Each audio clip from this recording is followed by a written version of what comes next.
Oke, satu pertanyaan lagi, Gus. Ini ada pertanyaan dari teman-teman mitra driver Grab.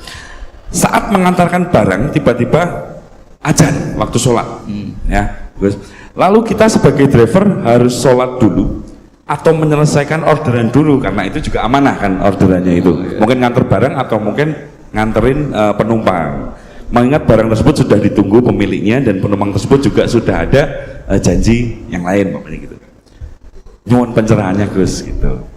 Begini ya, ini kan fikih sosial ya. Saya jawab, ini memang harus pakai fikih, nggak pakai rasa. Saya ulang lagi, pakai fikih, nggak pakai rasa. Waktu sholat itu kan banyak ya, diantaranya maghrib dan isya, duhur dan asar, terus subuh sendiri. Ya, ben sampean belajar fikih, orang belajar tasawuf ya. Nah, kalau subuh itu tidak ada toleransinya kalau waktunya sudah tinggal 10 menit karena tidak ada jamak. Ya, tidak ada apa? Jamak. Sehingga misalnya kalau kamu ngojek waktu tinggal 10 menit ya harus sholat. Tapi kalau sekedar dengar azan ya, ini penanyanya kayaknya itu teman kamu, jadi fikihnya kayak kamu, gak jelas. Azan itu kan bukan akhir waktu sholat. Azan itu bukan akhir waktu sholat, tapi awal sholat. Itu tidak harus supir Grab, tidak harus supir Gojek. Meskipun kamu makan ada azan, ya teruskan saja, kan tidak akhir waktu sholat. Anda menerima tamu, gendong anak, atau sedang nyupir, atau sedang bercengkrama sama teman. Kalau ada azan ya nggak apa-apa, misalnya diteruskan. Kan bukan akhir waktu sholat. Yang benar-benar harus ditinggalkan itu kalau waktu sholat misalnya tinggal 7 menit.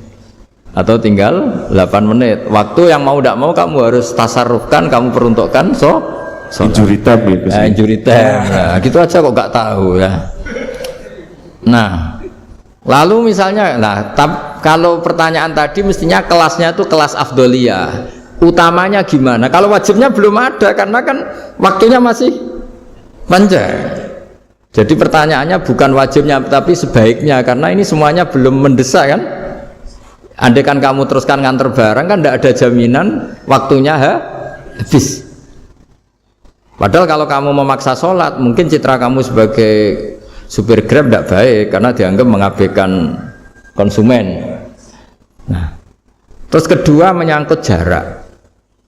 Oke, seperti itu. Nah, sekarang kalau pertanyaannya dibalik, makanya yang dibalik ini agak ribet. Waktu sholat tinggal 8 menit.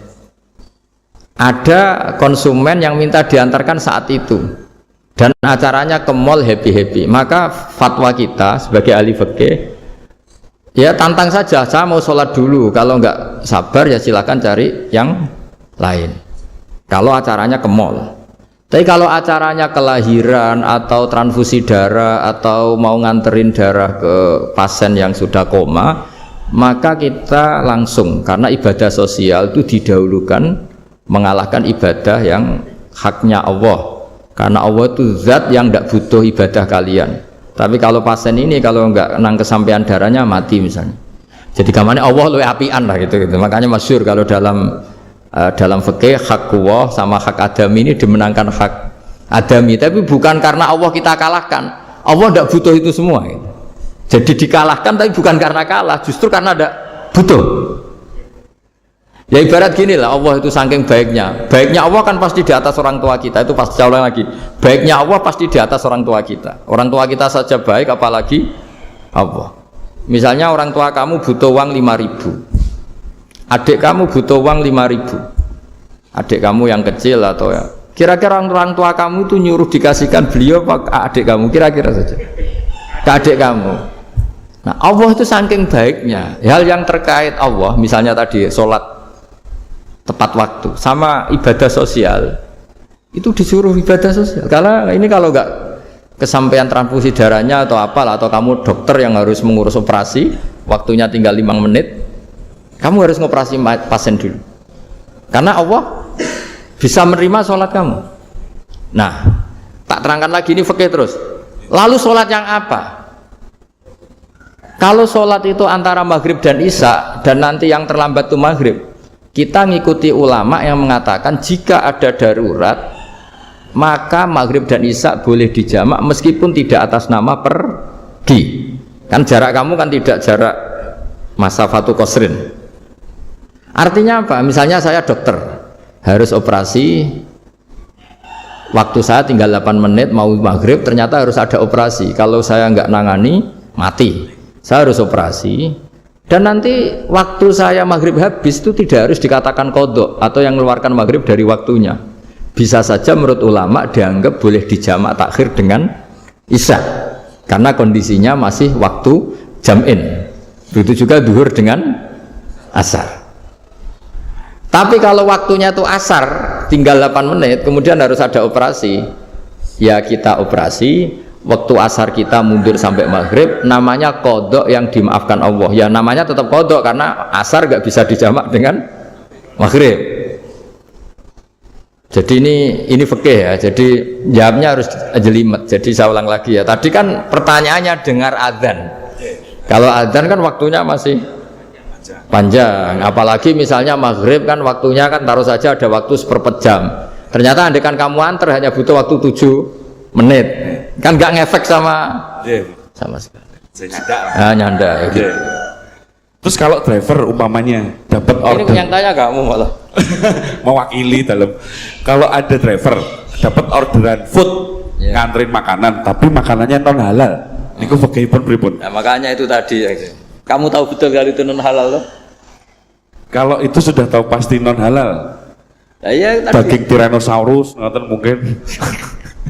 Ya makanya tadi itu memang PR kita di semua profesi. Saya ulang lagi, itu PR kita di semua profesi. Jadi ya itu makanya pentingnya istighfar tuh di situ tuh sudah kita sebagai ulama menghalalkan tidak mungkin, mengharamkan kamu juga demo, ini pekerjaan Gus. Tapi yang jelas itu tidak bisa dihindari. Ya sama lah seperti orang di bis itu. Kadang-kadang kan didoain, semoga semua penumpang hasil ke tempat masing-masing, dan kalau ada copet berarti kan doain copet juga hasil tujuannya. Jadi di semua profesi itu resikonya. Makanya tadi saya bicara tentang fikih. Kaidah umumnya menolong maksiat itu ya bagian dari maksiat, menolong taat itu bagian dari taat. Mau tidak mau harus ada hukumnya. Setidaknya barokahnya tahu hukum. Kalau kita salah belum istighfar gitu, sudah salah nggak merasa salah gitu. Jadi barokahnya tahu hukum itu paling enggak kan kita ya istighfar lah. Kan ya tadi seperti paket misalnya, kan ada saja orang paket yang jelas-jelas barangnya itu haram, tapi atas nama profesionalitas kan mungkin tetap dikirimkan. Tapi barokahnya ngerti hukum, dia istighfar. Nah, tapi karena kalau kita menyarankan sudah ada usah pekerjaan yang lain banyak nanti kan rai-rai potongan tawakal dikandani ngono kan ya repot deh. Nah kalau kita kiai guys, gak apa-apa, serius pangeran sugih.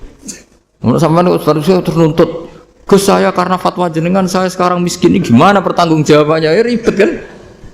Tapi saya ulang lagi, itu seninya ngelola kehidupan semuanya seperti itu. Jadi makanya kita nggak pernah berhenti berdoa, Robbana dzolamna anfusana, karena dalam sisi semua hidup kita pasti ada unsur nggak benernya gitu.